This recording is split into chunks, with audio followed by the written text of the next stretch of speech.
Okay. Let's see. Okay.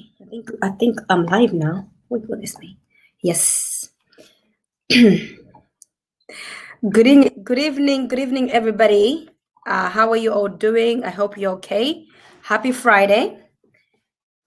Today, we're doing a very special show. It's called Black History Month Special. As you know, October is a month to celebrate our Black history. Black history to different people means different. And today I've got panelists from different backgrounds, from different sectors. We're going to come together and talk about what Black history means to each of us. As you can see on the screen, the topic is supporting our people, helping the community. So this question is just basically to find out what it is that we do ourselves and how we help our people also and the community as well. So the guest, feel free to ask questions, feel free to comment. And if you want to come on board, please feel free to message me and I'll put you on live as well. And you can sort of comment as well. So just to remind those who don't know me, my name is Maria. I professionally am a careers advisor. I work in schools and I help students from year 7 all the way to year 13. My job is to advise, support, and guide people with planning their future, their transition. At the same time, I help them with a lot of things. So my guest comes from different background. Apart from that, I'm a member of the Zambian community for Zambian Together. I'm a fundraiser director for that. I also am the co-founder of Zambitious Housewife, and there's other things that I do as well. But beside that, today's event is very dear to me. I'm Black and I'm proud to be Black, and I'm African and I'm proud to be African. My ancestors went through a rough patch to be where we are. They paved the way for us. Without them, we won't be where we are today. So hence, us, the now generation, we want to talk about it and see what it means to all of us. I'll introduce my guests one by one so you know who they are, what they do, so that when they're talking, you understand why they're saying the things they're saying. So my first guest is going to be my sister. She supports me in a lot of events. She's always there in the background, even on the WhatsApp we chat. Her name is Chanda Musewa. She's dear to me. So I'm going to introduce you to my first guest. So she can introduce herself. So please welcome my sister. Hi, sis. Hello. Hello, good evening, everyone. My name is Chanda Musewa, as Maria correctly said. I'm a psychiatric nurse and I'm based in Essex in the United Kingdom. I'm also known as Big, Bold and Beautiful, and also known as Isetise Kachabe. And these are things that you're going to learn during the discussion later.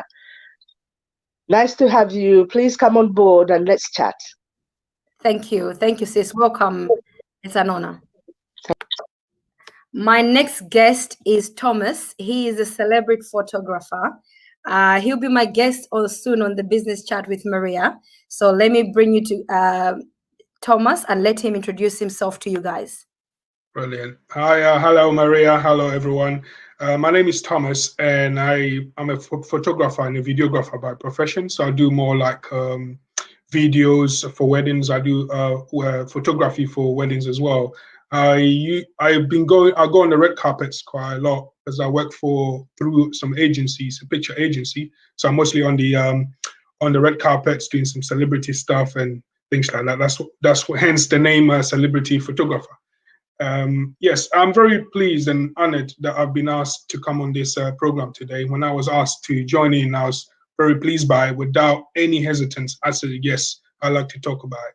There's been issues that I think I'm not the only person that have the same issue, but almost Black people around the world have the same issue. And it's very, very great to come on a platform like this and share it. So thanks for having me, Maria. Thank you.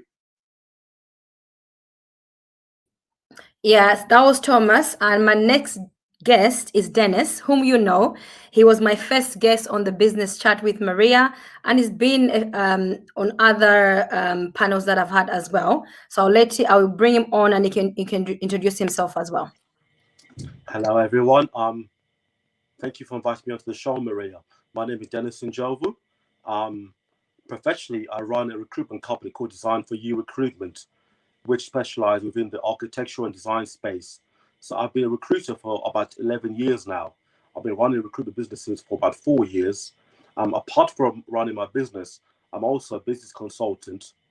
I currently have 3 main clients on board who I work with on a freelance basis. Apart from that, I'm also a trustee in a charity that focus on youth in London, helping them to re-engage with education, fund employment, or move away from antisocial behavior, gang involvement, and exploitative relationships. I also work very hands-on with the youth. My role with the youth is to give young people direction with employment and entrepreneurship. The majority of youth I work with come from Black households and Asian households. Thank you very much. Thank you, Dennis. And my next guest is Chipapa. She's another sister of mine. She's doing so much for the community, and she also does her own thing. So I'll bring her on and let her introduce herself so you know who she is as well. Hi guys, I'm Chipapa Makala. I'm a life coach. I focus on helping career-driven women reach their full potential, and the aim is to live a purposeful life. I'm very honoured to be on the platform today, especially to celebrate Black History Month. So thank you so much, Maria, for having me. I'm glad to get this going. Thank you, coming board. I'm going to add everybody. So we're all on now. So we wait for the other guests and I'll add them as we go. So we'll just keep the show starting. So just to start with, today I just came from school and we're celebrating Black History. As soon as I walked in, I saw Zambian flag and I was like, oh my God! And I screamed because I was excited. Said, oh my God, Zambian flag has made it on the Black History. Every year I check, Zambian flag is never there. I was quite happy and I took pictures. Happy about it. Maria, yeah. I thought you're half Ghanaian. I'm half Ghanaian. Oh, me, I'm a pure African lady. I am quarter Zambian, quarter Zimbabwean, half South African. So I'm a pure African woman. Yeah, and married to Ghanaian. So yes, blood in me as well. I'm a pure African girl. I thought you were fully Zambian. No, I am fully Zambian. I'm pro-Zambian. I was born in Zambia, I'm pro-Zambian. But I'm a mixed breed. I'm a mix somewhere there. Yeah. So just to start with, guys, what does Black history mean to you? And I'll start with Papa. What does Black history mean to you as a Black woman, as a life coach, as a businesswoman, and as a mother to Black children, married to a Black man? What does that mean to you, please? Black History Month to me means embracing our ancestors and the struggles they faced for us, anyone before us, the struggles they went through, a time for us to appreciate and celebrate them and the journey that we've been through, you know. As a mother, I feel it's super important for me to constantly remind my children that being Black is beautiful. I always refer to them as kings and queens. My middle child, my daughter Talia, he loves being called a queen, and every day, and she's always telling us and herself that she's beautiful, she's Black. Well, actually, she's a brown-skinned girl. She's a brown-skinned girl. I know. So these affirmations are truly important to me because I think we need to really cherish and be proud of where we're from. And I've said this before, but when I was in school, when I was younger, being African was almost, it was a joke. Like, no one wanted to be African. It was like the Caribbean. Embarrassing, man. Yeah, okay, no, I remember in school that, why you have an accent? And you well, for me, it was my name. I got called everything from Chipati to Chippewa. And then my nickname Chip was because I just shortened it to make it easier for everyone. Yeah. And now as an adult, when people meet me, sometimes I'll say, depending in which environment I'm in, I'm like, you can call me Chip. And I love how sometimes though people are very much reluctant. They're like, no, I'll call you by your first name. And I'm like, oh, that's lovely, because growing up, it was what? I even used to give fake names because I was ashamed of my name. It was that deep. Yeah. But honestly, now in 2020, I honestly do believe that Black History Month for me is celebrating who we are, rejoicing in everything our ancestors went through, and standing in what they fought for, and continuing that for the future, and trying to carry on their legacy. It's truly important, and I'm proud of being Black. I'm Black. I couldn't even imagine being any other race. It's beautiful. Exactly. And for you, I would love the fact that what you said about what you said to your children. Like for me, it's a constant thing I tell my children. My son's nickname is Handsome. My daughter's nickname is Beautiful or Gorgeous. That's their nickname. Yeah. The point where people sometimes ask me, "Is that their names?" I'm like, "No, their names are Tammy and Tyrese, but that's their nicknames." I say you are beautiful, you are handsome. No one should ever let you make you feel less of who you are. Exactly. By the way, we both have T names. Exactly. My children have got T names too, by the way. Exactly. I love T names. So I've told that you, me, your mother, I'm a queen. As a queen, you are prince and a princess, and no one should feel less value than you. And be proud of being Black, you know. Yeah, and it's very important. Yeah, it's important they know that they are royal. I want my children to feel royal and go out there in the world and feel like nothing is against them. Because what's royalty? Someone that can't be shifted, someone that will get things done, someone that is adored, and not just by your appearance, but by your heart as well, and the things that you achieve. So it's very important for me that my children feel and act royal, and the color of their skin should really not put a dampener on what they want to achieve and where they are. Exactly. And that's very important. So, Sis Chanda, what does a Black history to you means, especially being Nest, working in the health sector, and also being in the UK, working in Zambia and here? What does Black history mean to you, please? Okay. Hi, everyone again. It's amazing because I came to the UK in my late 20s, and I came at a time when there was still so much awareness of where do you come from, what does your name mean. Everyone needs to know where you come from. Do you come from the Caribbean or you come from Africa? Things like that. But I came to realize that where I came from was very important. Maybe we don't think so much about it when we are back home, but I realized how important my origin was. And Black History Month gives me an opportunity to celebrate my ancestors, especially those that travel to go somewhere else. And I'll say that because it's very difficult to be celebrated in a different environment, in a different geographical area from where you've been brought up in. Those who had to move from point A to point B to pave the way for us.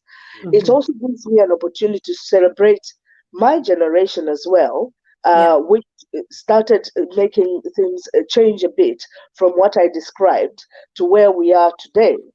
It gives me an opportunity to be grateful that I'm able to pass on to my children the importance of our history. To make them realize that it is good to be Black. It is good to celebrate yourself. Now people wonder. I did say something about big, bold, and beautiful at the beginning, and things like that were born in me because I said to myself, if I don't celebrate myself, nobody else will. I have to celebrate who I am, where I'm coming from, and of course, pave the way to where I'm going for others that are following behind.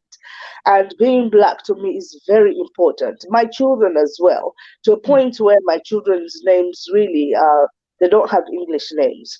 Not to be biased, but that's just what we chose, just to keep it original.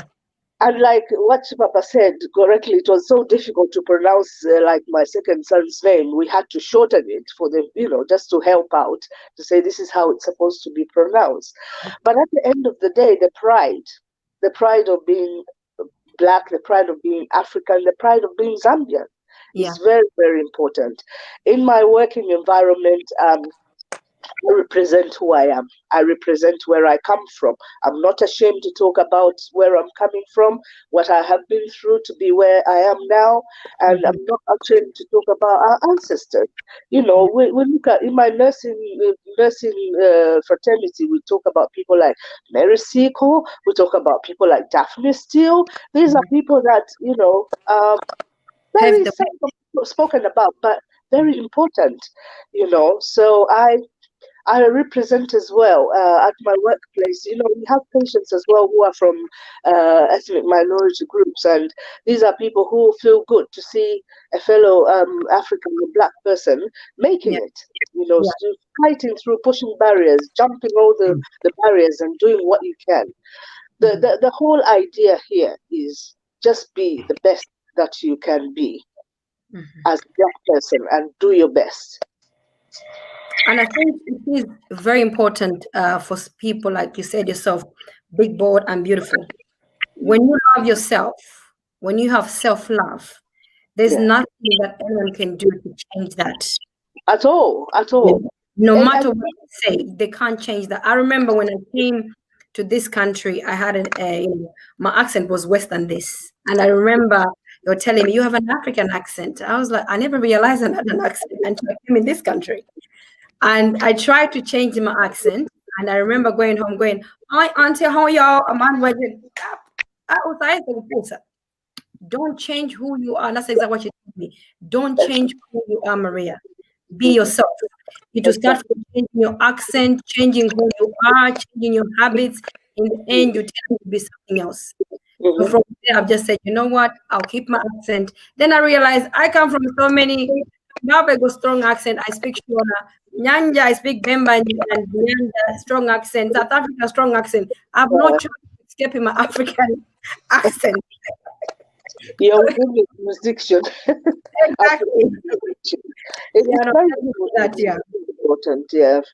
Yeah, so we just go to Thomas next. So Thomas, coming from a male perspective, and also what you've said, you worked with celebrities, so that means you work with different people from different background. What does Black history mean to you as a man, as a Black man in the United Kingdom? All right. First of all, thank you, Maria, for having me again. It's a quick one. When I think about Black History Month, I think there's one thing I think about, which is achievement of Black people. And I want to celebrate what Black people have achieved. Because if you look at our journey from, say, 20 years ago or 30 years ago, we couldn't have been what we even here. We couldn't even have been on a platform being Black. But today we have fought our thoughts out. We have fought our emotions out. And today we are here. We're able to do certain things that 30 years ago we wouldn't have even dreamt of doing. So for me, Black History Month is something that I want to celebrate the achievement of how far Black people we've come and where we are today. Now, and I want to say thank you to Sister Chanda. You said that, yes, like similar to what I just said, the achievement of Black people is very important, that we progress and learn more. On the other side, what I realize on the street is, or when I speak to some friends who actually deal with the streets, is when it comes to Black History Month, it's all about anger. Right?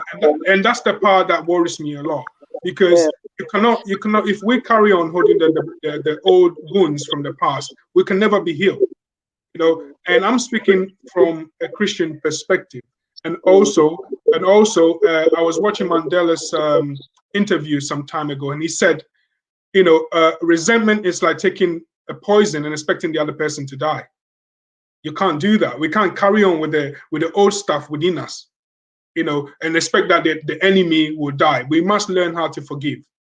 All right, we must learn how to move on. It's only when we forgive, that we can have 100% energy to actually concentrate on what we actually want to achieve as Black people. So for me, I want to celebrate Black History Month as an achievement for Black people and what we'll continue to do for our future. Thank you.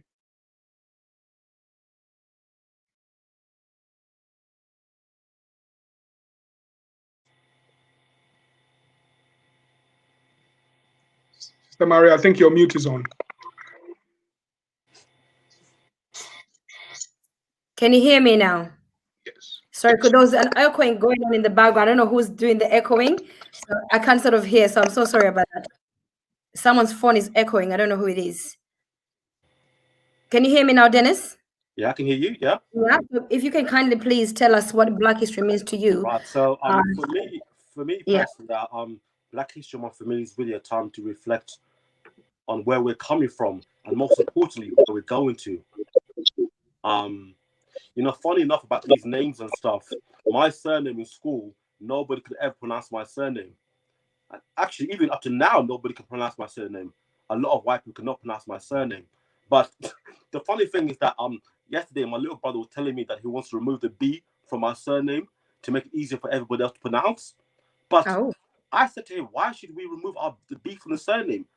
Because I've come across quite a lot of like Russian names here that are crazy to pronounce, like Vladimir Klitschko, you know.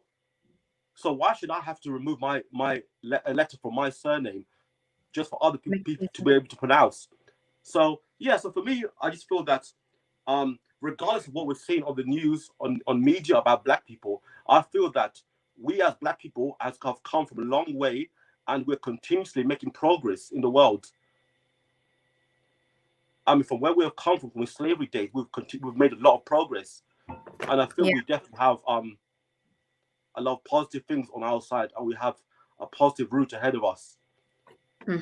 Obviously, there are things that we need to sort out within ourselves, but on the positive note, there are a lot of positive things. So continuing with you, Dennis, as an entrepreneur and being a Black man as a profession as well, what role do you play then? I know you talked about you're going to be helping young people soon. So what role do you play in helping and supporting the community? What is it that you've done or you do to help make either our young youth understand? Right. So okay. So obviously, I work in recruitment, and I work on behalf of a number of different companies. Now, I cannot guarantee any Black person that they will get a job based on their skin color, but what I can guarantee that you will get a job based on your skills. So what I do is when I do have, say, a particular candidate who's interviewing for a particular job, if the candidate does not get the job, I'll make sure that I give the candidate constructive feedback on how to improve on the next time. But the one thing I cannot do is get people into jobs based on their skin color, because that would be wrong on both sides. Yeah. That I think that one is wrong in general, but it does happen in our society. That's something that happens. I mean, yes, it does happen, but I mean, it will be wrong to get somebody a job based on their skin color.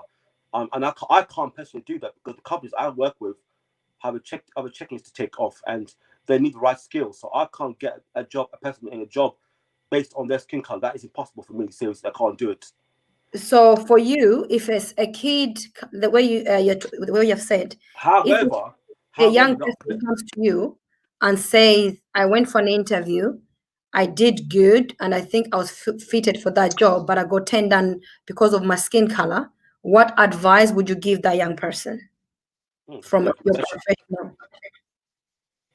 Well, you said you talked about skills and everything. So what if someone had the skills, went for an interview, they did well, and they came back to you saying, "Can you advise me? I was turned down because of my skin color." What would you say, or what would you advise? The question that I will first ask is, how do you know you were turned down because of your skin color?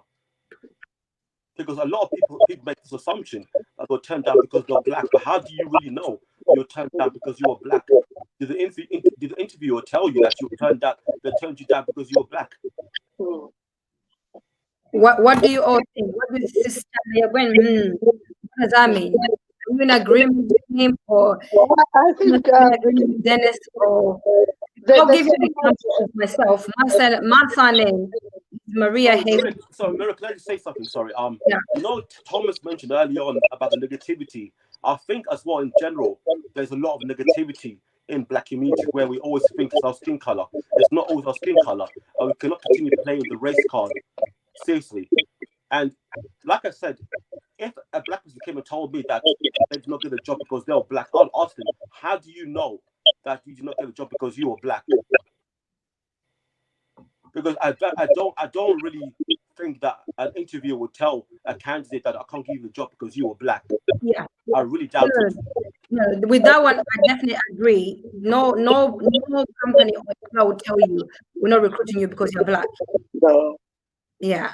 maybe not. And I think if they do that, the risk there's a big risk of them being sued for that. Yeah, of course, yeah.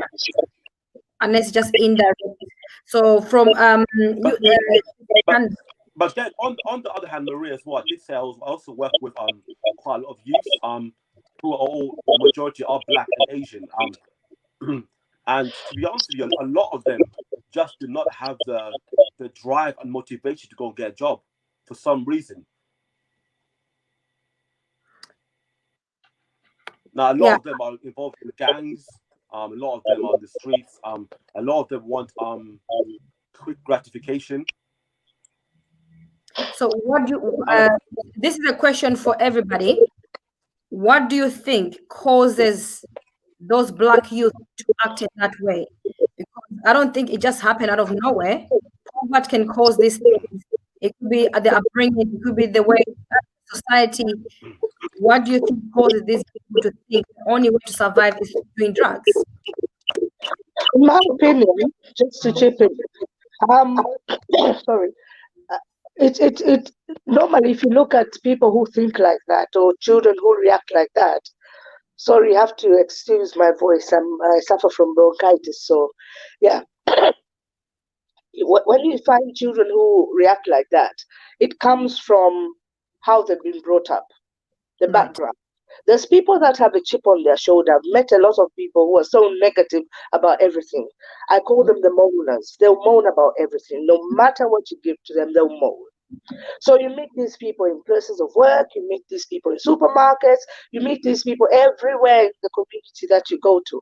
Now, what the parents, like what we've all said here, the way we bring up our children to be proud, to obviously we come from a history where there was so much pain, so much hurt, but at the end of the day, we move away from that and we play on. Now, there's some people who are still fighting. They're still fighting. Everywhere that they go to, they pull out that card. Well, they said to me so and so because I'm black, and this is when people don't understand their culture, respect their culture, and accept that their culture, they are black people. So even if somebody in the street said to me, "You're black," yes, I am black. Thank you very much. But anybody else, some people will have that chip on their shoulder. Oh, he called me black. He looked at me this way because I'm black. What are we telling our children at home? They see the way we react when we go to the supermarket with them. I remember when my child was young, and I did something, and he told on me to the police at the traffic light. He said, "You jumped a red light." I said, "No, I didn't." And my son looked at me. I said, "Yes, Mom, you did." Oh gosh. I realized that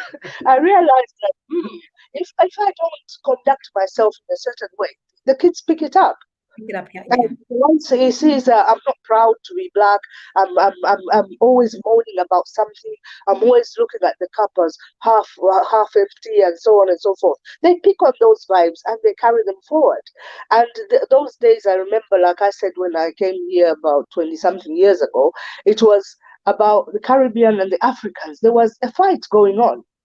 You're Caribbean, I'm African. Who's more important? You did this to us. They did that. No, you started it. No, you let us go. It was a big, big struggle. For us to be where we are today, we've had to, push that aside and just say, guys, we're all from the same origin. Let's just respect and accept where we are. So we have to be mindful as parents, or even if we're not parents yet, we have to be mindful how we conduct ourselves. There's people looking up to us. We're mentors. We are people that people are looking up to and thinking, I would love to be like Dennis, or I'd love to be like Thomas or Papa. And how are we conducting ourselves? What are we saying about ourselves? That's quite important in the community, because we every day community is not just the community as where I live. There's other communities. We belong to church community, we belong to Zambian community, we belong to all sorts of community, but how are we conducting ourselves? How do we portray ourselves as black people? What are we saying? Who are we mentoring? How are we bringing up these young people that are coming after us? True. Yeah. I just wanted to add on that as well, in terms of the youth that turn to drugs and things like that. I definitely believe that poverty has a big part. It has a big part to play in going into the drug scene, because you know, selling drugs, it kind of promotes the high life, you know, like the designers, the living a nice life, living your best life, as they like to say. And I feel like the younger generation, it's not that I can't speak for everyone, because I do believe that with children, they definitely follow their household, you know. And I believe that parenting has a big role in where one heads. But what do you do for those parents that are single parents, that can't be with their kids 24/7, that can't watch them, that can't see what they're doing, that can't check their mobile phones? Because sometimes it just takes one bad friend to steer you in the wrong direction, one bad friend to show you a flashy pair of trainers or a flashy watch for you to just fall into the trap and start becoming this drug seller, you know. So I do feel like it's the environment, it's society. If you look at what the children are listening to and what they're seeing and idolizing, it's celebrities. They're dressing nice, they're looking good, it's all about money, the cars that they're driving. Everybody wants that nice life. Even me at my big age, I want a nice house and a beautiful car. Obviously my mindset is set on working hard and getting it the right way. But for those ones, they're not enjoying their childhood. They just want fast. And the fast life is too appealing to them. It's easy to sell drugs, you know? It's easy to get roped in with the wrong crowd. So I feel like as a Black community, just a community as well in general, because like Chanda said, there's different communities. We just have to remind each other that it takes a village to raise a child. You know, I'm one of those people where if I see, this is a real story. The other day I was in my kitchen and my neighbor, thank God they're not on Facebook, so I can't get into no wahala. But anyway, my neighbor, I was in the kitchen. I saw her daughter come. It was afternoon. It was around 1 o'clock, and her daughter came in. She was coming in. I just watched her. My son goes to the same school, by the way. And then 3 seconds later, a boy was following her, and I was like, huh? Like, this girl, she's only like 14. What is she doing at home at lunchtime by herself like this? The mother in me wanted to text my neighbor, but then I spoke to my husband and he told me this whole thing that you're saying about it takes a village to raise a child, which is true. Sometimes you also have to have boundaries, and it depends on the person. You have to assess the individual. If that person is willing to take your help and willing to listen, then fair enough. Not everybody's like that. But I do feel like the younger generation can be saved by parents, the community, elders being responsible and having each other's backs, because the youngers are learning from us, you know. And if all the elders stuck together, and maybe not necessarily all have the same mindset, but if we all just had one goal, which is to raise wonderful Black children, successful Black children the right way, maybe they would be a change. And I know that my way of thinking can be naive sometimes, in the sense of I just want a happy life. I feel like everyone can be happy-go-lucky. You know, there'll be no drugs, there'll be no knives. But I do believe that it takes a village to raise a child, and you can't control the outsiders, but you yourself as a parent, you can show yourself to your neighbors, your aunties, your children's aunties and uncles, that look, I'm willing to have your help. If you see my child, let me know. If my child is doing wrong, let me know, so we can make that step. Because people around me with my children know that I'm all for hearing any not even criticism, but I'm all for them being free to come to me when it comes to my children, because it takes a village to raise a child. So I do feel like a lot plays into this whole drug life. I feel like it starts from poverty. Not saying just Black people are the only ones in poverty, but the numbers, the statistics are a lot of Black people are in poverty. Even though we're in London, a lot of us are living in poverty. So yeah, I feel like it's a lot of reasons behind it all. Yeah, can I just jump in quickly? Yeah, sure. You couldn't have said it all, Chipa, but you did it, you know, spot on. And one of my topics that I was going to mention, which you already did, was I think we should. I'm a parent. I got a 14-year-old daughter, so I think as parents we should take a lot of responsibilities about this. Now, I've lived half of my life in Africa, and I've lived half of it in the UK, and I can tell you the bigger difference between them. Like you said, Chipapa, when in Africa, if I went out and I disrespected an elderly person, he's allowed to, discipline me and go home, and my mom continues to discipline me. In this country, it's different. All right. And in this country, in where I come from, my mom is Ghanaian, dad is German, so mixed. So where I come from, like I said, children were always at home. After school, you're home. Your parents are home. One of your parents or your mom mostly was at home looking at it. And that was a good upbringing. In this country, especially in the Black community, and I compare to the white community because I lived in Tottenham and I moved to Essex, and I see the big difference. I'll put it this way. I can say white because my dad is white. So white people, or majority of the white people I met through in Essex and stuff like that, had organized themselves to have time for their children. When it's Friday, they're on their vans. They're going on a weekend trip with the children. Okay. During the week, they either do some stuff with the kids during evening times before they go to bed, read the storybook. This sort of things, it's not much in a Black community. And the reason why I say that is you have the mother and the dad that wants to work so hard and make so much money. All right. They think that money is always the happy go thing in life. But trust me, the more money you have, the more problems you have. And this is a saying that's been going around for a very long time. You know what I mean? So the more money that you have, the more problems you have.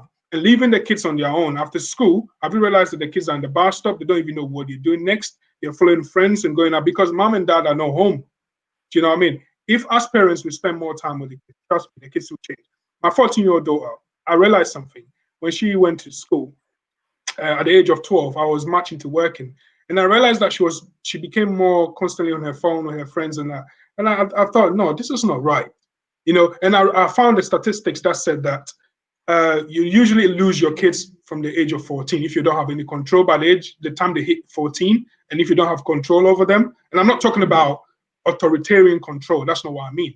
You can love people, in a way that you win the control of them. Or I learned this from being a shepherd in church. There's a way of even disciplining people in love.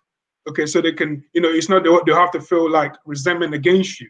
All right. I think I come back to it again. As parents, we need to take a lot of this responsibility. We need to make sure that we know that we need to pay, or we want a bigger mortgage, but the kids come first. We have to prioritize these things.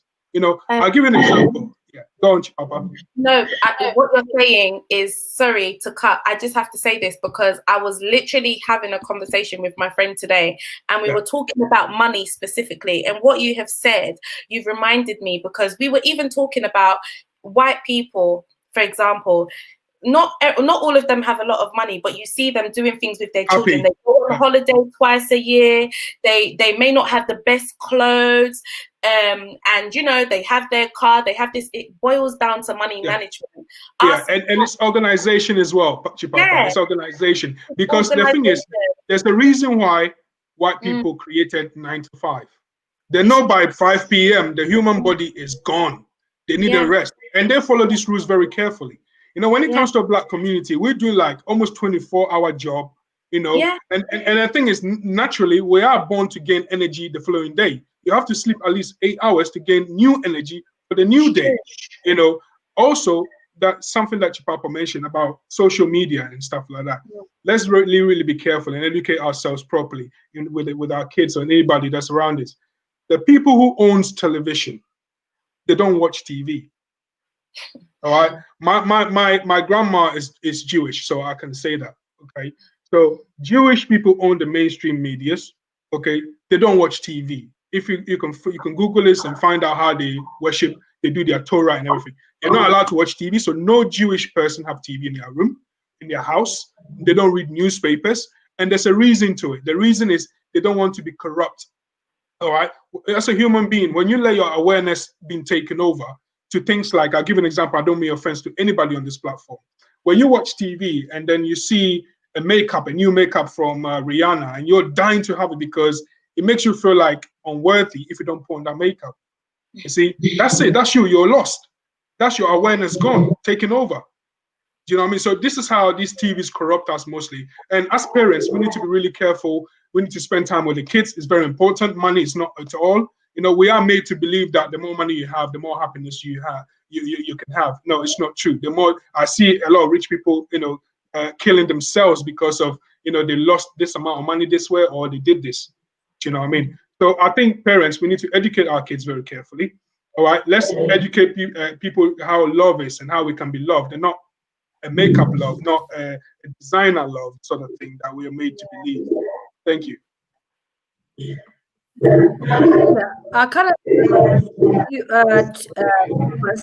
I know there's certain things as well, like let's say with the black family, working in schools, I see that happening a lot, where in this country there's a lot of shift work where you have to do night shifts. By the time you come home, you're tired, you want to rest because in the night you're going to go to work again. So they tend to leave their kids at home so that way they can put a roof over their head and put food on the table and clothes on, you know, on their body. This country, I don't know whether it's this country, some I find it does make it difficult to manage all, especially if you're living as a single parent or you don't have any support.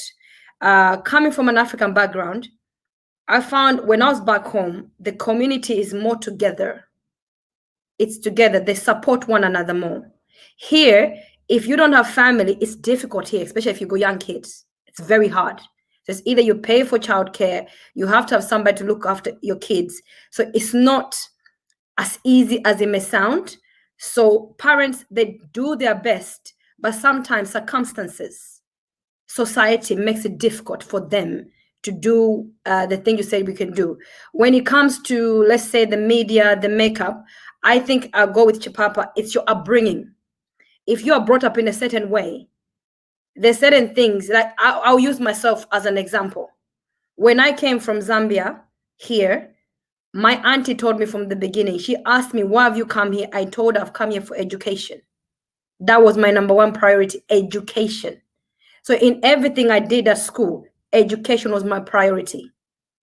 I played around, I did everything, but I always remembered why I came in this country, education. So even if my friend did misbehave, they went drinking, they went outing, whatever, me, I always remembered why I came here first.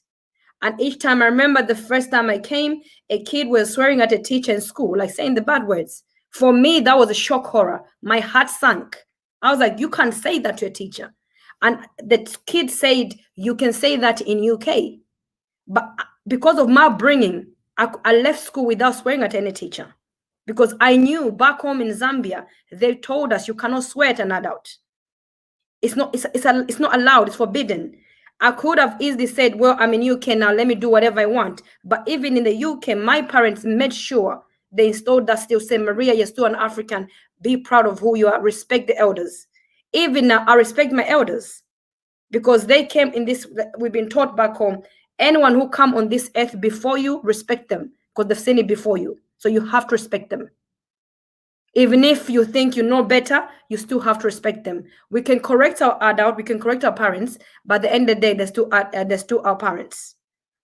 And I think here, like, I know some of the members have joined. Let's say you're talking about the mortgage, money management. If we don't educate our kids, when are they going to learn? My days, I was not educated on what percentage to spend on a credit card. So when I had my credit card, I was spending 100%. When now I've learned, you can only, if you spend 25%, your credit is good. But if I was taught that at a very young age, I would have had a good credit long time ago. I would have had a lot of things long time ago done. I found like sometimes our own parents prevent us from excelling because they don't tell us what something can happen.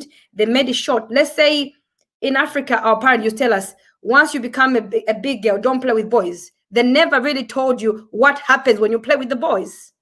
It was like, don't play with the boys. So as a girl, you're curious, say, let me play with the boys and see what happens. And what happens, you get pregnant. You're like, oopsie, it is what they meant.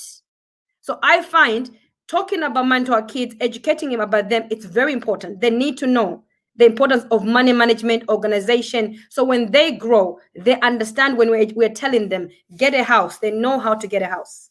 If we don't educate that information now, our kids will grow up having nothing, like ourselves or our forefathers, because we're not educating that information now. You understand? So let me unmute you. Sorry. Can I just chip in Please, yeah. there? We have to bear in mind as well, some of us who are immigrants in this country who came here, we already know our culture and tradition from back home. And we came here with the oomph and the zeal to say, yes, this is how I'm going to bring up my children, the way I was brought up. And then we were met with a rude shock, like you rightly said, Maria, when you saw a young person insulting a teacher. Yeah, that was one of my shocks as well. But as well, the system, because this is how the system is here, that's what they believe in, and it's important to them. That's how they are. It limits us as a person coming in from Africa as to what we thought was discipline there. Here it's not discipline, it's abuse. So you come here and then meet that rude shock, and then you're caught halfway, you don't know what to do. Should I do this or should I do that? What if I get arrested? What should I do? A lot of people, that's where the breakdown came in, because they run out of ideas.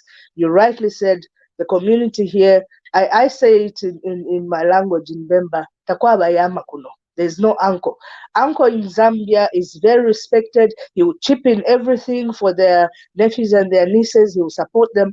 But here we don't have that uncle.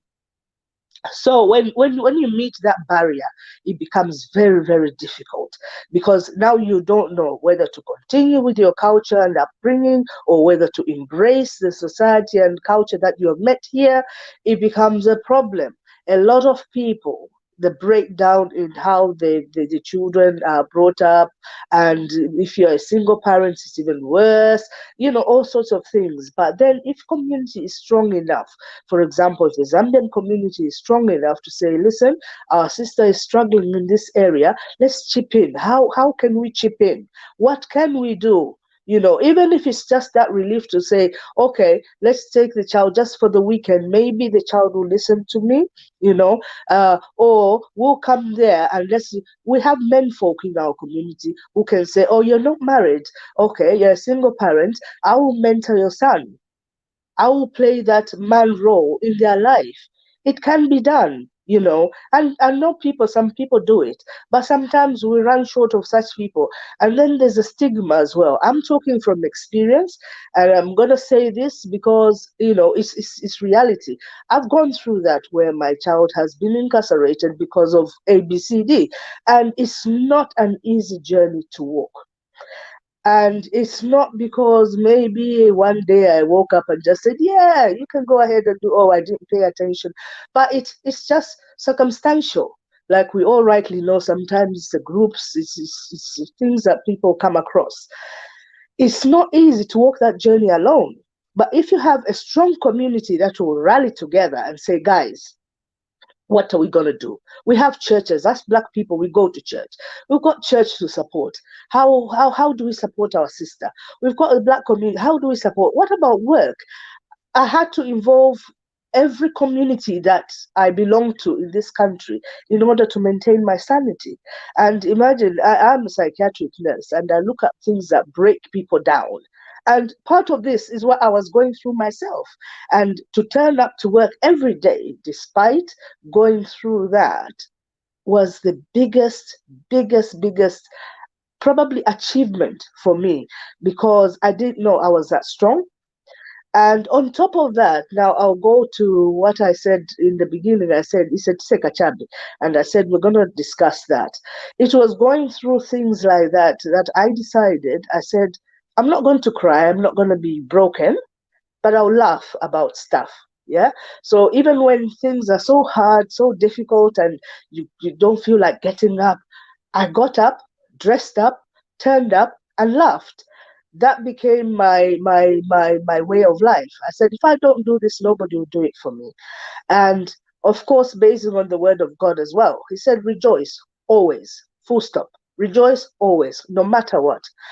So I then thought, I'm going through this. How do I support somebody else who's going through similar things or even more?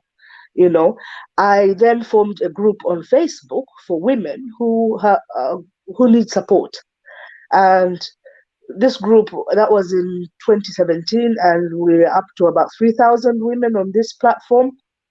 It's just about supporting one another, really. If you've got issues, you can bring it to the platform. We discuss. I present my case every day. I bear myself and I just say, this is who I am. This is what I've done. This is how I did it. And this is where I am today. And you see, it gives you that strength. I don't know where the strength came from, but it starts from within. And this is what I hope I can also pass to my children, to say, you're a human, you can be strong for yourself, you can be strong for others, but as well reach out, because sometimes we fail to reach out, thinking about the stigma. Even for me to say this on this platform, the stigma is at the back here. You start thinking, oh God, what will people think about me? But then if it's going to help somebody else, why not? It's better to open up, reach out, and allow people who can help you to help. Because if, like right now, we are in the lockdown, where can I go? Where am I going to meet anybody, or who's going to support physically? Nobody. So it's about being able to talk about stuff, being able to pick up the phone and saying, look, Chipapa, this is what is happening. What do you think I should do? You're a parent, I'm a parent, what do we do? Things like that. So I think supporting one another Yeah. is very, Can I very say something to what you're saying, Auntie Chanda? Because I take my hat off to you. Thank you for sharing that, especially on this platform, because there's so much beauty in transparency. And I believe that, I come from a single mum household, me and my sisters and my mum, and she was a single mum that worked round the clock, and her strength is kind of what empowered all of us to kind of achieve what we're achieving and what we have achieved, and that's even led me to my career as a life coach. But I do believe as well, even when you're strong, you still need a shoulder to lean on, and like you said, you lean on your communities. And what you have said, for me, for my generation, having a strong mother like that, knowing that the culture can be so judgmental at times and, so talkative and sometimes in the wrong way. I think for now, my generation and generations after, that's the advice we need to hear, because it's okay. We're not alone. It takes a lot to reach out, but it's only for your good, if I'm honest. And I'm a type of person as well. I tend to lean on people where I can. Not everything you have to divulge in, but when you need help and you feel like you are breaking down, definitely reach out to people, because like you said, won't only help others, but it will build you back up as well. Yeah. That's right. From what you've said, so do you think then, due to the lack of Bayama or uncle in our community, is what's making our Black children or us as Black people not progress? And this is a question for everybody. Not exactly. I think that is it could be one of them. For us, especially who are brought up from back home, as a Bemba, from the Bemba culture, Bayama is the one who brings up the nephews and nieces. My dad cannot even pay my school fees if I've got a Yama, who is my mom's brother. Those days, it used to happen like that. So that's why we refer to Bayama every time. But at the end of the day, you come to a place like this, obviously you may have your brothers and people around you, but it's just to form a network. I know there's some people in our community, for example, Daddy Zulu. He was very good at looking after the young men, or if people are getting married, you stand in and talk to especially people from another culture, talk to the young men about what is expected when you're marrying into our culture and things like that. And it's just having people who are willing to be there, to prepare somebody, to help somebody. It's, for example, even if us women folk, when we are marrying off a child, we go through certain culture to make sure that your daughter goes and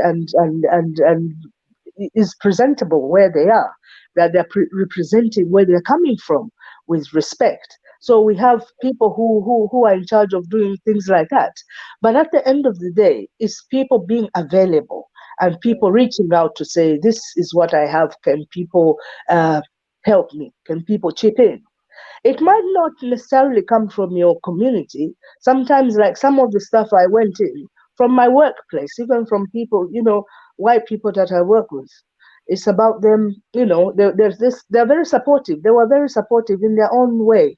But community, your own community, where you're coming from and where you belong, can play a bigger role in supporting. So it's not that I am per se, but it's how people just can support you. It could be financial, it could be physical support in any way, like child minding. Who do I leave my children with as I go to work? Instead of locking them in, there was a system of teaching the children from 4 years old to say, you don't answer the door, you don't do this, you don't do that, and you stay quiet, and the child will be in the house alone, and you go for a night shift. I remember, I tried it once. I tried it. Don't tell on me to the social workers, please. But I tried it once, and my child, we trained him for like a month. They don't do this. Da, da, da, da. So my mom and I were swapping shifts. There was a 2-hour gap where I have to go and probably have to leave this person alone for 2 hours. So I remember that day we were supposed to try it. I put on my uniform and I was stepping out. I said, oh, bye. Grandma will be in soon, so sit in the lounge, watch TV, here's your cornflakes, blah, blah. And I started going downstairs. When I got to the bottom, my child leans over the stairs and said, Mommy, can I cook something? I ran back upstairs. I said, cook something? No, you can't. I locked the kitchen. Well, can I take a bath? No, I locked the bathroom. I thought to myself, this is not working. This is not working at all. So I sat, I just waited in the house, and Mom came in and said, you haven't gone? I said, no, I can't. The questions that this chap threw at me, he's going to attempt something. He's going to do something. So that was abolished. We couldn't work that out. But then eventually you do get people chipping in, and you can swap the child around, which is not very good sometimes, because from household to household to household, that can be a big problem. They pick up this, pick up that, and it's a challenge. It's a challenge.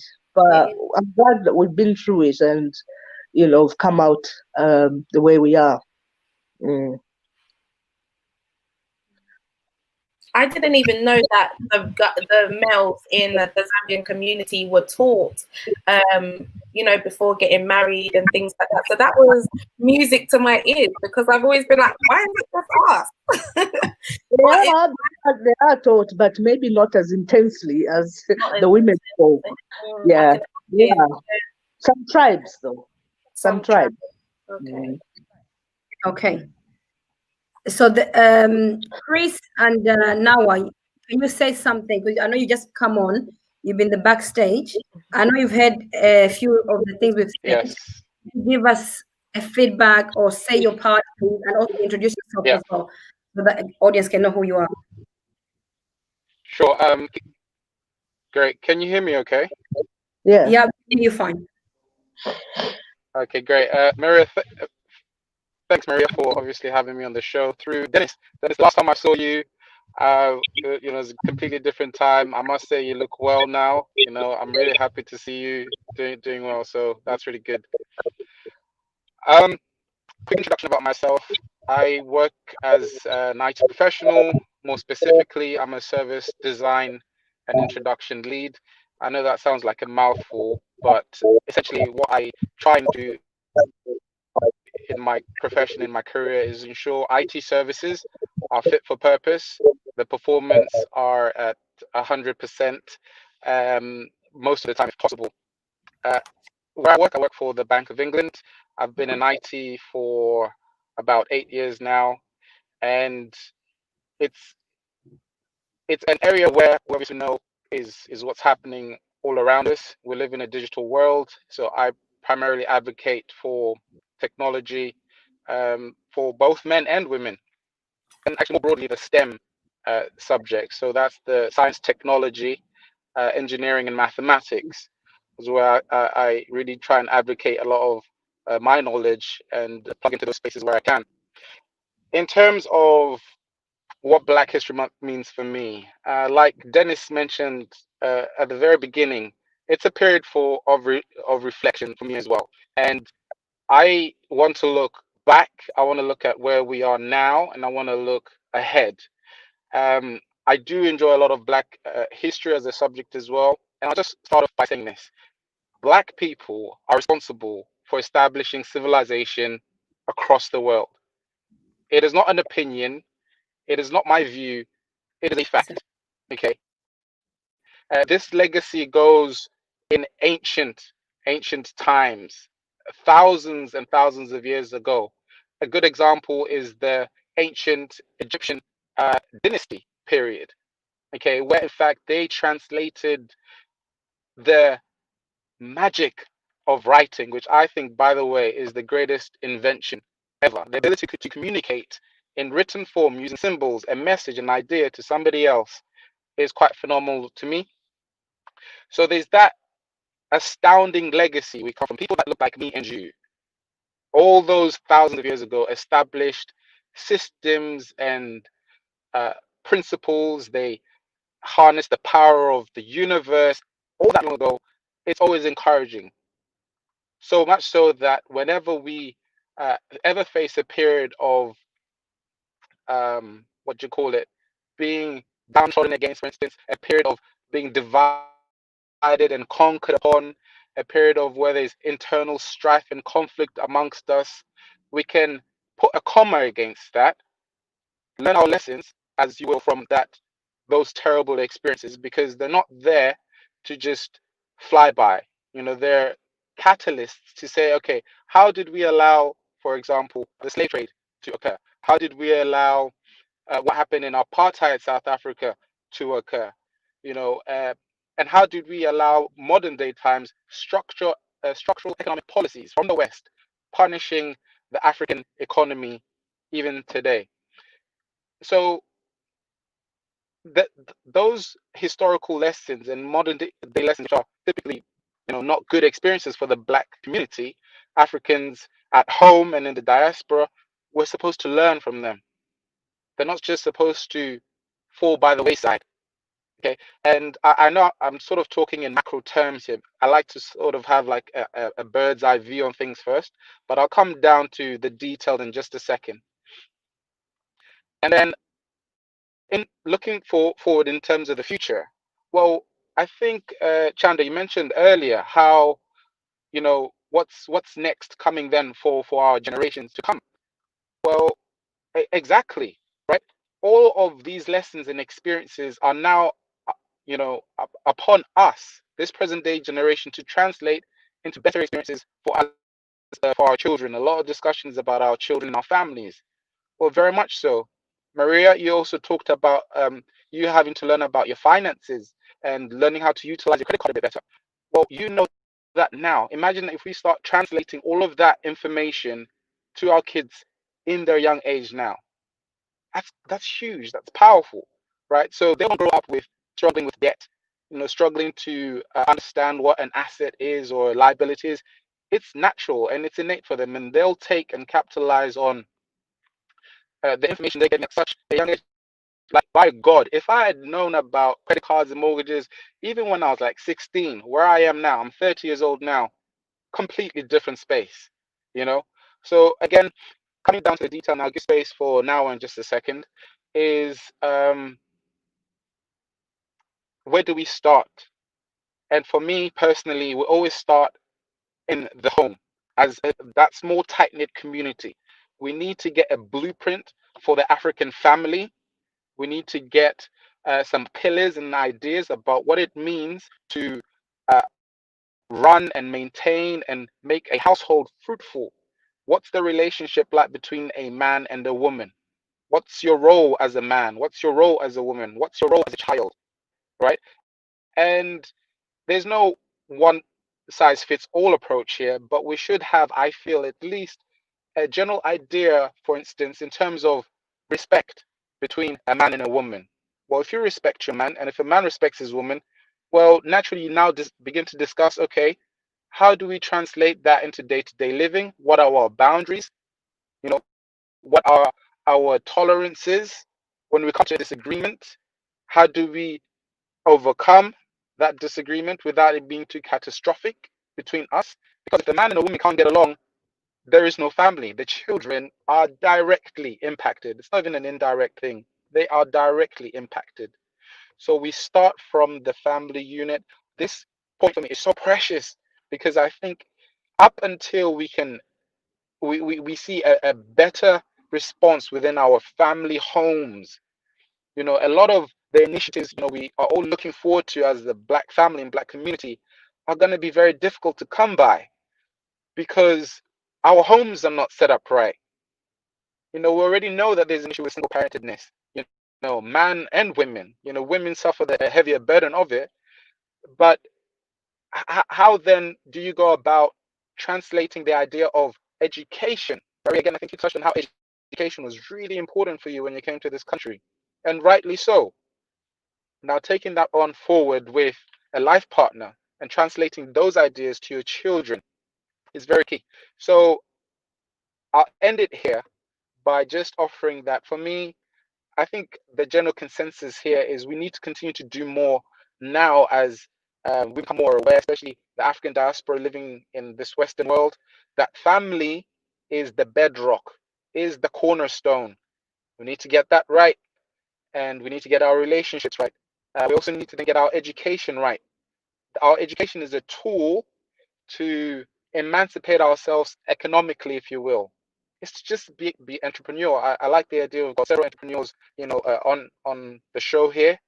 And then once we're economically emancipated, we can begin to organize, you know, in so many other avenues and fields, which we know we're all hoping for and longing for to see in the future.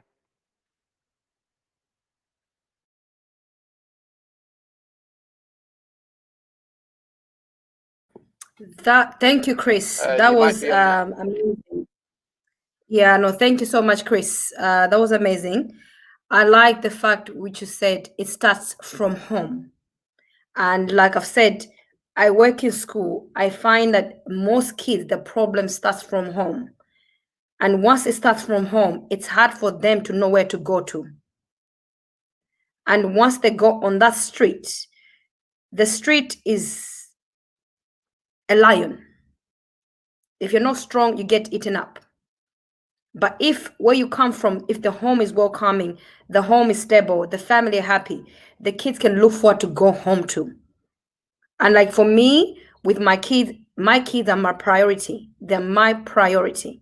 I make sure each day they come from school, I greet them, I check their bag, I ask them how they were, their friends, what they did. Sometimes they be like, Mom, you ask the same question all the time. I'm like, yes, because I need to know you are okay. Because I know in my house you are okay. Are you okay outside? Because I want my kids to know they have someone to come back to and talk to.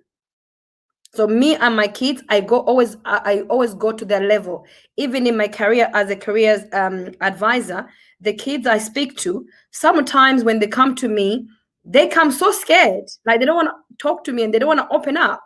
Then I become their age mates, and I say, I'm your age mate. Let's talk. Let's be girls. Tell me what's up. You know, I sparred with them, and you find the kids actually open up and speak. And from there, I'm able to support them because now they're open, they're being transparent with me. So as an advisor, I can advise correctly. But if I come, like even I remember like if when I was young, if my family, as soon as I come, they shout at me, I used to block myself, thinking, what's the point of talking then? Since whatever I say is wrong, I might as well block myself. And in that, I missed out on learning things. But luckily, my family brought up me well to say, be transparent. Even in my business, in everything I do, in the community I support, I'm very transparent. If you're not transparent, I can't work with you. I'm simple as that. The moment I see you like hiding things, you do two corners, I don't like that. I'm one of those, I'll pull out. I like transparency because it's very easy to help each other. And I think like coming back to the community thing, and I think that's what lacks in our community. There are people who want the help. There are people who need the support. And I think it's because of that lack of transparency, lack of trust, to say, if I share this information with your Papa or Sister Chanda, would she keep that information to herself or would she share with somebody else? And I think that's how our community find it difficult to open up and ask for help. The moment, let's say I can go to Papa and say, oh, can you look after my kids today? Tomorrow you're here. If it wasn't for me, Maria would have suffered. Like, come on, why did you have to tell the public that? I ask you in confidence, in private, just the two of us, how come now the whole community is getting involved? And I think that's why our community pull out and most of them don't want to open up. So I think we as the community have to make ourselves available by showing that we can be trusted. We can hold on to your secrets. When you tell me something, if I can't help you, like with me, what I do in school, I tell the kids, I can't help you with this situation, so I'm getting your permission to tell the head teacher to support you because I only come here one day a week.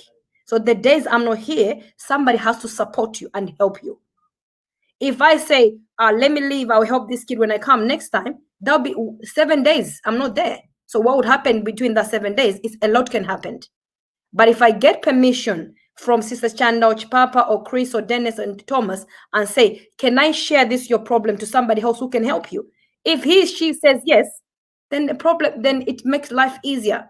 But I find that in our community, people don't tend to do that. They tend just to share the information without asking the person permission. And then the person will hear through a third person. And from there, they lose trust. Because I have family friends who don't like to be in the Zambian community. They hate the Zambian community. They don't want to be in the Zambian community because of what they've experienced, or they don't want to be in the African community because of what they experienced. And I tell them, like during this lockdown, I said, you have to be involved. Learn to know what to share and what not to share. Because if you're not involved in the community, how do we support you? How do we know what you're going through? Because you're not part of the community. So it's about learning what to share. When you go to event, you know when you're talking sometimes too much, you're sharing too much. People will take the information and give it away. So learn what to share. If it's a little bit, it's high, leave it at high, and leave it as that. If you find someone you can confidently open up to, tell them from the beginning, I'm telling you in confidence. I'm telling this in confidence, please help me, I'm struggling. If the person can help, let them help. If not, always gain permission. And I think so I don't know what you guys feel, whether you agree with that or but for me, I feel that's why a lot of people don't really come into the community because of lack of transparency and lack of trust of holding on to that information. I agree with you on that. Yeah, I totally agree. I agree. Yeah, but sometimes it is also a bit difficult because there's a lot of judgment out there, and sometimes people want to protect themselves. So it also goes both ways. I mean, but it always goes back to us as individuals, you know. If you're going to be a person that is opening your arms and welcoming people to come to you, you have to show people that you're not judgmental either. So to allow them to be open enough to come and communicate with you. But I agree with what you said. Maria. Sorry, can I just jump in quickly? I was muted. Just quickly, because I may have to jump out sooner than later. Maria knows I need to rush to work, but let me just quickly say this. We're looking at community, especially the Black community today being a Black History Month topic. Black community, we need to realize that community is a holistic ministry. I call it a ministry. It's so holistic. Like I said before, it can be a church, it can be a church community, a Zambian community, work community, any community that you may belong to.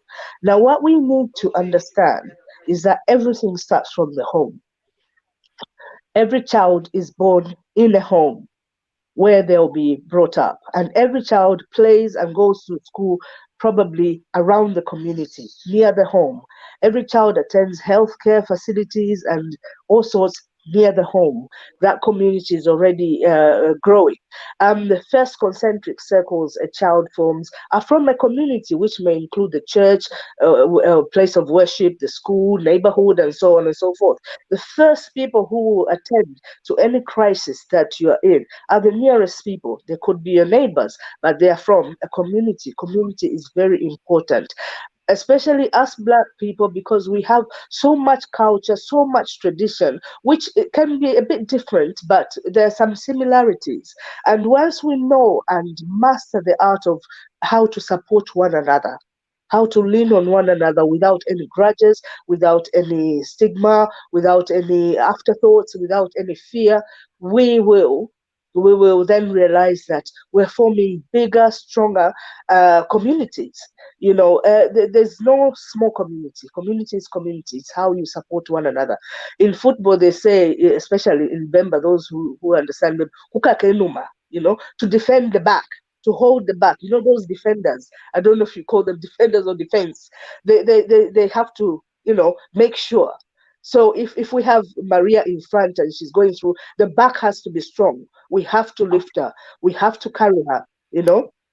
Once you form that strong community, we are home and dry. We know that you can call on Brother Thomas to come and help chip in with your male child, or you can call on Papa to come and speak to your girl child, or you can go to Chris and just say, listen, these are the issues. Can you talk to my child about the financial aspects? Or, Dennis, and now you know that in a community, there's people you're going to run to. There's a strong community. It's powerful. But it needs to start from somewhere. So we need to eradicate all the things that have been making our communities fail and make them stronger. Yeah, we make them stronger because we are here. We have to have our backs. We have to carry ourselves. My shoulder has to be strong enough to carry Thomas, who's on this side or that side, to make sure that I lean on somebody and he leans on me. It starts from there. So it's a very holistic ministry. I'm very proud to belong to a Zambian community. I'm proud to belong to my church. I'm proud to belong to the Royal College of Nursing. Those are communities because those are supportive networks, They're supporting networks. And I'm glad if somebody looks at me and says, oh, Chanda, she supported me here or she helped me there. I feel good. Sometimes we don't even know we're supporting other people, but it's maybe something that we may have said here. Somebody will say, you actually did help me. I was going to take a very wrong move, but what you said there helped me. So we have to know how to conduct ourselves. Sorry, I have a question on what you've said because I'm like you. I love my communities that I'm a part of. I love the Zambian community, the coaching community. I love it. I feel like community is important. But what do we do, or what do we say to those that have been stung by their community? How can we rope them back in and, shield them, help them? Because going back to children, I still believe, it takes a village to raise a child. I mean, that saying didn't come from anywhere. It's our ancestors and their ancestors that created that statement. So what about those that have been stung through experience that feel like, you know what, I don't have a community, so I feel like I've got no one. Being a psychiatric nurse as well, how could we then show them like, look, I'm here? Mm-hmm. Okay, that's a very, very good question. Very good question, Papa. Yeah, and it's very valid because most of us have got a story to tell about one community or the other. I'm coming from a background where my first job I was in human resources. I was taught from then to study each person as an individual. I don't group people. I look at individuals. There are sometimes that you meet people who will tell you something about somebody. I don't go for that information unless they tell me that person is about to kill me, but I still have to investigate. I am one person who deals with people as they are. So you have to understand that people become like that. They have emotions, they have psychological impact. Something could have happened. How do we draw them back? People need to earn the trust. They need to see that there's a change. If I go back, there's a change. Because if they're going to come back to a community and things are still the same, it makes no sense. But it takes two to tango. what caused this situation? How can we rectify it? How do we move on from there? Reconciliation is very, very important, but you can only reconcile once you've tackled the problem. What happened? How did it happen? How can we avoid this happening again? And then how do we move on from there? It's forgiving one another. It's accepting that things could have happened for such reasons. Have those things changed? Yeah. So what is causing this rift? Why are people not coming? If you find out, investigate all these issues, you can be able to hold a community together and bring back those that left. But it starts again by you building that trust. If people don't trust that you have changed or things have changed, they will not come back. Yeah. But again, it's about loving people as they are. And also not stigmatizing one another, and not basing on hearsay, and not basing on what class people are. It's about just embracing one another. Being a psychiatric nurse is very challenging, because there are times that you're assessing somebody and you think, oh, come on, I went through that and they came out. Why can't you face facts? But people react differently. Our emotions are different. Our psychology is different. So how we react will be totally different. So it's just about embracing one another, knowing how to help one another, and bringing yourselves closer again. We are a small community wherever we are, whatever community we belong to. They are small communities. So even if Imiti, Balamene, Taivulo, Kshenkana, trees that are close to each other will always rub. But again, you cannot chop off the branches. It's just disciplining each tree to say, listen, even if you are brushing, brush together. Go in the rhythm. Don't go against one another. So it's just to encourage people that feel that way, to say, sometimes it is right to feel that way, but go back. And if the people that are on the other side as well receive people that have been away, follow them up, call them up, visit them if you can. You're not in the tier 2 or tier 3. Visit them, talk to them, find out, investigate, and then solve these problems amicably. Surely there's nothing on this earth that cannot be solved, and nothing on this earth that is new. It's happened before. It can be sorted out. Yeah. And if I may add to Chanda's, what Chanda just said, I'm a church leader, and then I'm using the whole concept of a shepherd and a sheep, for example. So I'm going to use an analogy as in our community, for example, like what Chipapa said. If someone was to get away from the community, what should we do as a community? Obviously, I'm for the whole shepherding thing where we don't leave anybody out. People are different. We're all different in one way or the other. There might be a particular reason why this person had fallen out. Okay, and being a shepherd, I have to be there. To be there to the point that even if I have to take them dinner, I have to take them dinner to talk to them, to get to know them better. All right. And I didn't realize that even going on the streets and saying hello to someone could make somebody's day brighten up for the rest of the week. Until I started doing shepherding and then going on the streets and talking to people. So I think my whole idea is by opening up to people who are falling out of the community, and trying to gain them back to the community, you have to be there for them. Don't say because people don't like him, so I also want to stay away from him.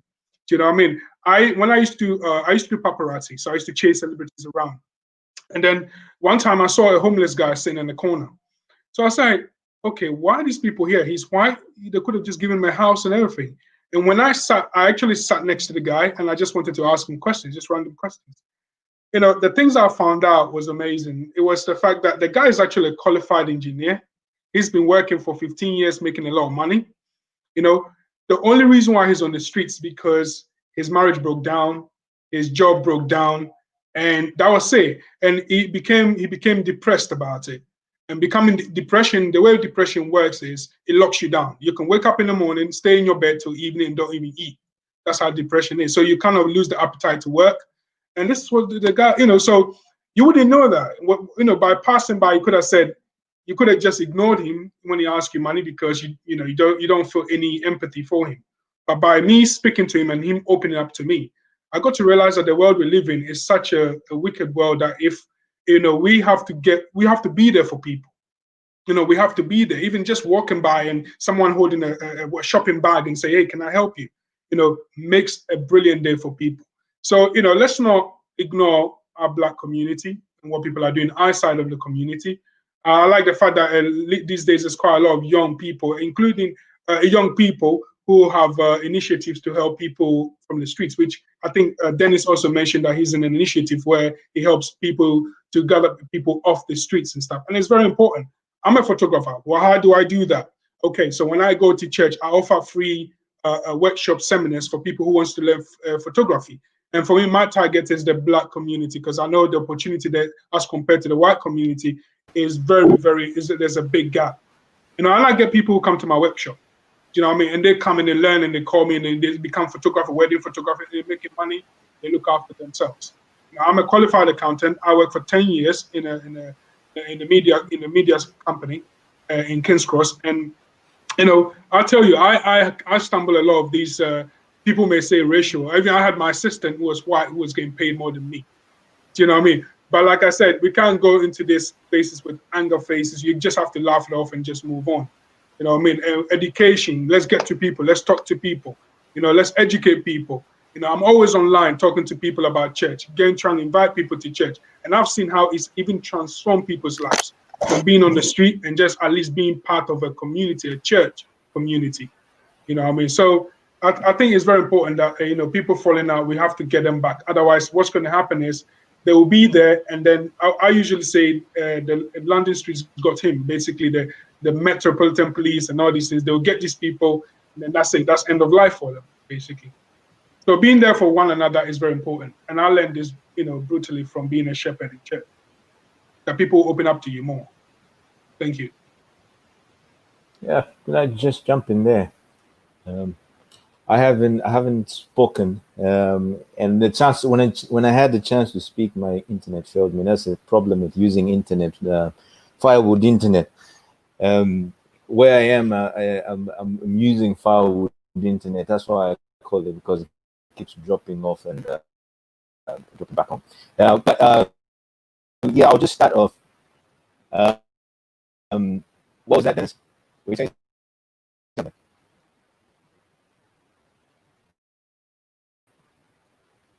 I think you're muted. I can't hear you. Can you hear me? Sorry, now Internet is a bit jumpy. Yeah, right now I'm in Estonia. Estonia. Yeah. All right. Well, I'm based in the UK, but I'm in Estonia now. That's where I am right now. You kind of understand anyway when I give my a little background of who I am. So I am Okay. I'm in the military. I work in HR and IT in the military, in the British Army, and so it's a military thing that I'm here for. So yeah. All right. So apart from that, I also do other things like voiceovers. So I do voiceovers. I do video editing. I do singing. I do all sorts of things: session singing, video editing, music production, voiceovers. All that I do that away from my actual job, which is what I'm doing here in Estonia. So now the thing is, being the person talking last to you, there's nothing much new that you can say. But there's so much wisdom that's been shared here, and I cannot take anything away that has been said.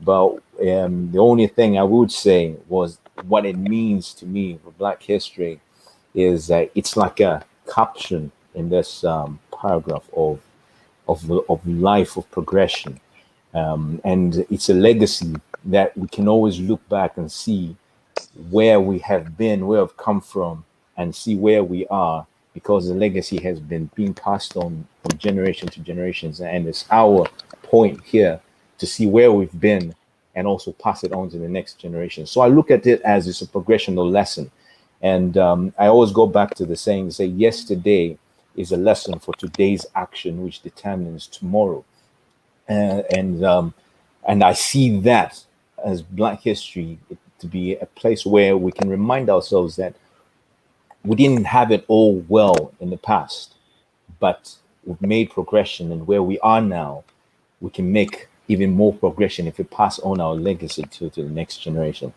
And there's so many things that have been mentioned here. I think you mentioned about things, charity starting at home.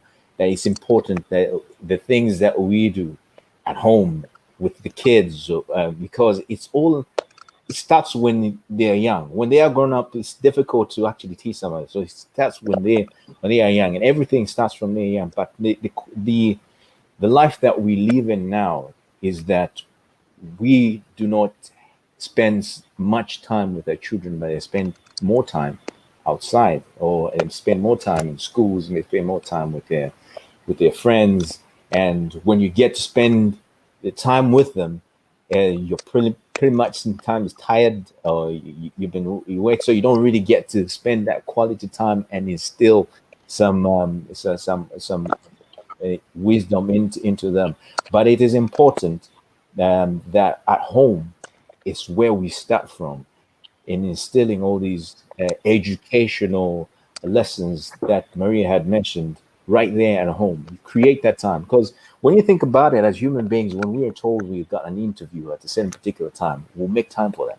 When we do that, we'll make time for that.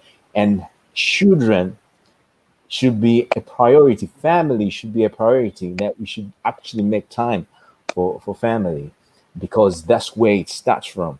And then when you move on from there, that's where the community comes in. And my dad used to say this quote, because my dad was full of quotes, so I tend to use that as well. He used to say, bad friends are like stones. They're found everywhere. But good friends are like diamonds. They're rare to find. When you find one, keep it with your own, and which is true. But that's where the community plays a part. That in when you are part of the community, you identify which people are good for you, which people may be bad for you. And when you're now sharing your information and you need help, you know exactly who to go to, because you got that discernment of who exactly is right to go for any help. So yeah, it's all I can say is, if I were to put it in a sentence, Black history for me is um, legacy of progression. You know.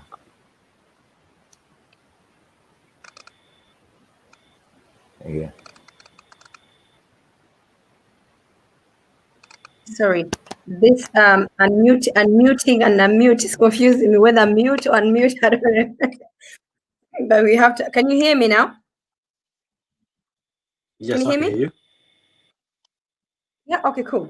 So I know some of you have to go to work. We've got so many questions in the comments, but due to time, if I feel, I don't know, it's up to you guys. I feel like we can continue this another day, because there's so many questions and so many comments people have made that we won't have time to go through that today. And I think it's unfair just to rush through everything just to sort of sake of stopping.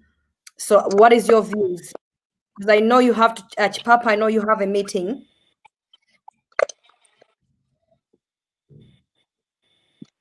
I'm happy. Sorry, I was on mute. I'm happy for whatever the majority decides, because Yeah, I think we can do one on the 31st of because Black History ends on the 31st of October. So we can do a fine one on the 31st of October. And hopefully the people are using Malasha internet by then as well, the internet will work properly, so that we can then answer the questions, because there are a lot of questions, but I don't think we'll go through them. By the time we go through them, you guys would have to leave to go to work. Thomas and Dennis, what are your thoughts, please? Yes, I agree. I think we should sort of Go for it, Dennis. I can't even hear. Sorry, Tom's gone. Okay, so I'm saying that, yeah, I'm more than happy if we have to postpone it and finish it another time. It's fine. Yeah, because I'm looking at the questions and comments. Yeah, I agree. So 3 people so far have to go and do something. I won't be able to answer. We won't be able to answer all the questions, because and we haven't even gone through all the questions I had. We've gone only through 2 questions. So everything we've said was only 2 questions. Wow. I know. I don't mind because I don't celebrate Halloween anyway. Oh, okay, good. No, Halloween. No, I don't celebrate Halloween Oh, as yeah, well. Yeah, So I'm yeah, good. yeah. So is that okay with Neither everybody? do I. We do Yeah. it on the 1st of October. I'm quite In that happy way, with that. Yeah. The guests can have a chance as well to hear your answers to the question they've asked, to hear your comment to the things they've said. Because you've all said amazing things, and a lot of people are so much in agreement with it, with what you've said. And to be unfair, just to not respond to those, to make them see that we are listening and what we've said, we are part of the community, like you said. A community could be work, personal friends. It's about how as each other. Like now, this is a community we formed. This is a new community we formed. So I know I can go to Chipapa for life coach service.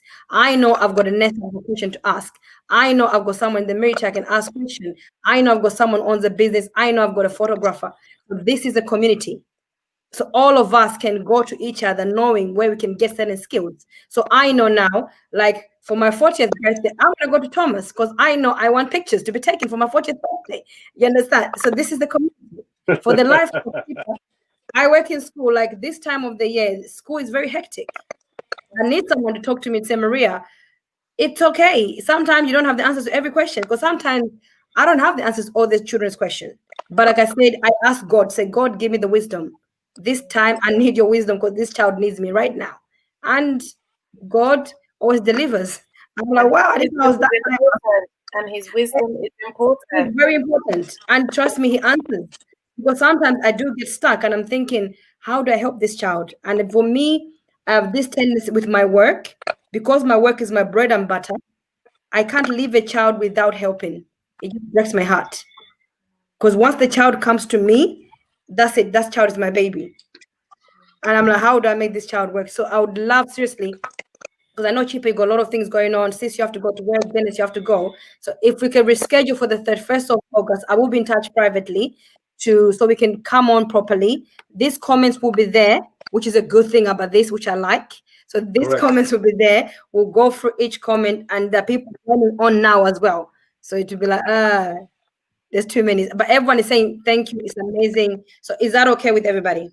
Yes, that's okay, V. Yeah. So if you can just Perfect. find goodbye for me to the audience, and then from there we just pull out as you say your final goodbyes. Someone says Halloween, no Halloween this year because of lockdown. Good.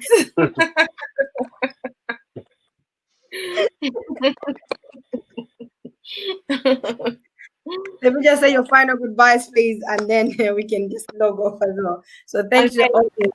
Yeah. Thank you, everyone. We'll Thank come you, back everyone. to the 1st of Bye October. bye. There's no Halloween. Papa Nice says to no see you. Halloween. No Halloween. Come back on this business chat with Maria for Black No, History. not trick or treats. No. I Thank you, had an idea last year about Halloween. When people are moving around, because they tend to move around the houses knocking and all that. So I said to my wife, and probably we'll have to show them the right way. If they really want to dress up like this, let's just get some milk and just spray around outside the house and put some leaves in a little pot down there, and we just go back inside.